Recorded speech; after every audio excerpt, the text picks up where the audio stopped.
ได้กินได้ยืนแต่ประกาศใส่เงินกันต้องใส่มือละ10 บาทเท่านั้น10 บาทไม่ได้ดอกใจยาใส่เงินหลายคำมือ300เชื่อปัดโถมีหลอกเลยเลื่อนเสามาทิ้งแน่เกินพอเลยญาติเงินได้300จะไปเข้าไหนดิโอ้ยเรื่องมันนี่คุณท่านสั่งโกยุขนาดผู้หายสิคุ้มตากระดับว่าหลับกระดับขอนะผู้ชายเกิดอีหยังขึ้นมือคืนนี้อยู่บนเวทีบอสนุห้ามอาอายทำสิ่งนี้แต่กับหนีเกือบบอทันได้ยอมือนกเจออาอายสวนกับ FC แฟนคลับเพิงพอใจหัวแตกวุ่นทักทายสบายดี FC แฟนคลับของน้องอาอายสกุลพรลูกสาวของบอสนกพงศกรแห่งวงเสียงวิหกพบพ่อกันคลิปนี้เอาช่วงสายบายทานผู้ชมเอ้ยลงคลิปหนึ่งตั้งแต่มือเศร้าหายป่านหายเข้ากีบเมฆ FC RI FC ทิดาลาวคงจะคลองคอยกันแบบใจจดใจจอเพราะว่าบ่ค่อยมีเวลาเฮ็ดจนกระทั่งปัจจุบันนี้กำลังพักกินข้าวเที่ยงจึงมีเวลามาจับโทรศัพท์จึงมีเวลามามาลงกับ FC แฟนคลับ ค่ำคืนที่ผ่านมานี่มีหลายเรื่องหลายราวที่มันเกิดขึ้นบ่ว่าจะเป็นศิลปินทางวงดังวงหนึ่งเนาะถึง FC แฟนคลับอยู่ทางด้านหน้าเวทีลุมประสาทันบ่ว่าจะเป็นวงสาวน้อยลำเพลินโชว์ที่บอสโจยมนินเข้าไปเคลียร์ประเด็นที่บุคลากรอยู่ในวงกลายเป็นโจรลักเอาเงินของน้องวันใหม่หลายสิ่งหลายอย่างที่ให้เฮาติดตาม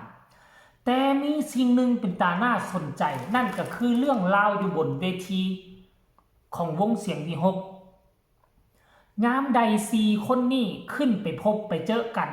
มันจะเกิดความมวลความมันทันทีอยู่ในองค์กรเสียงวิหกอาอายบอสนุบอสนกและก็ยายสาแรกเริ่มบอสนุหรือว่าญานุก็เปิดประเด็นมาลดได้ตำหนิติเตือน จักเว้าจริงจักการแสดงเพิ่นอาจจะอยากบอกจากสอนหลานสาวของเพิ่นแน่หั่นแหละจึงยกประเด็นตัวนี้ขึ้นมาเว้าอยู่บนเวทีบอกว่าบัดนี้นะตอนนี้ไปห้ามใช้เงินเกินวันละ10 บาทอันนี้อีหยังวันละ300วันละ400ขอตลอดบอสนกพงศกรก็ยอดเข้าไปใส่ข่อยบ่เคยอ่านของมันเด้อล่ะผู้ใดอ่านผู้นั้นก็ต้องได้จ่ายว่าซั่นบัดนี้บอสนุก็เฮ็ดแสดงต่างติให้คืออยากทุบอยากตีอยากสั่งอยากสอนหลานย้ายสากระดอดเข้ามาขอละว่าซั่นเด้บ่ให้ตีหลานบ่ให้กระทำหลานแบบว่าคันสิกระทำหลานอายมากระทำค่อยดีกว่าบอสนุก็ซัดเข้าให้ย้ายสาแบ่งง่ายปางงางไปทั้งหลังเลยอายกับของขึ้นบัดนี้ซัดเข้าไปให้ดาสอดซี่เข้าไปจนบอสนุเฮ็ดหยังบ่ได้ไอว่าเป็นย่อมือนกตะง้อนี่ก้มหน้าอยู่เจอหลานสาวดาขึ้นซึ่งเป็นการแสดงที่สนุกสนานนับมือนับลงโตจะกลายเป็นเขาเอิ้นว่าอย่างไฮไลท์สำคัญของวงเสียงวิหก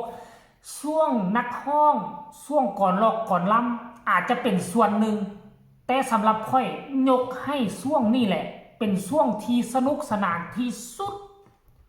ของวงเสียงวิหกสำหรับโตค่อยนะคนอื่นอาจจะคิดต่างอาจจะมีแนวคิดแตกต่างกันแต่สำหรับค่อยมักช่วงนี้ที่สุดมักช่วง4 คนนี้อยู่ร่วมกันมันจะสนุกสนานมันจะมวนกว่าช่วงอื่นๆท่านผู้ชมนี่แหละที่ค่อยติดตามเสียงวิหกติดตามอายคือบอผิดหวังอีหลีท่านผู้ชม FC แฟนคลับ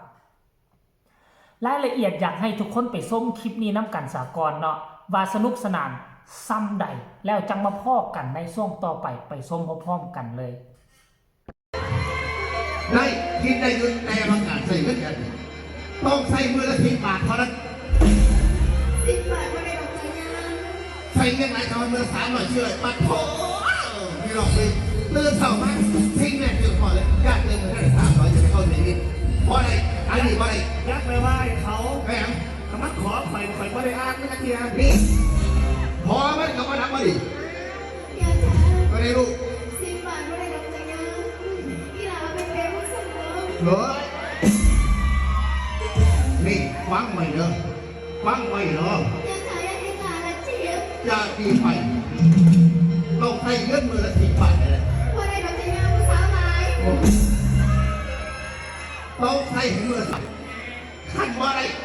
พอจากนี้ไปเลยว่าต้องเอาเป็นเจ้าบ้านเจ้า แกไปเฮ็ดหลานแกไปเฮ็ดหลานเลยท่านร้องแล้วเอาถ้าว่าถือว่าขอกันแล้วกัน มึงขอมันบอ ไปขอไม่ต้องตี ไว้ให้หลานมันบอปวดเพื่อนกันเลยโอ้ถ้าจะมาปู่ก็ปู่แทนถ้าจะมาเก้ก็ปู่แทนไปว่าเลยไว้เดี๋ยวมันก่อนเลย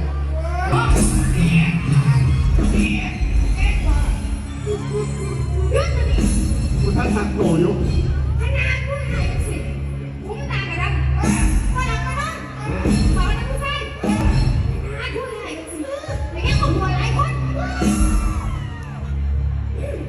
เฮ้ยเดือดหลักพ่อย ามัดมีแผลเราเขาต้องกินหัว ไม่นักไล่ออกเราไป หัวกับอะไรก็จันผู้ชายสิเบิดเกียง แกแข่งแล้วลูก เงินบาทไหนก็ไปเรียนบัตรลานหอเช่ากระจงซ้ำนักเสือขนมมันเป็นอยังไม่ยากผู้ชายนั่นเจ้ามาเป็น เห็นบ่ทุกคนเห็นบ่ FC แฟนคลับ สนุกสนานเพียงซ้ำใดเฮ้ย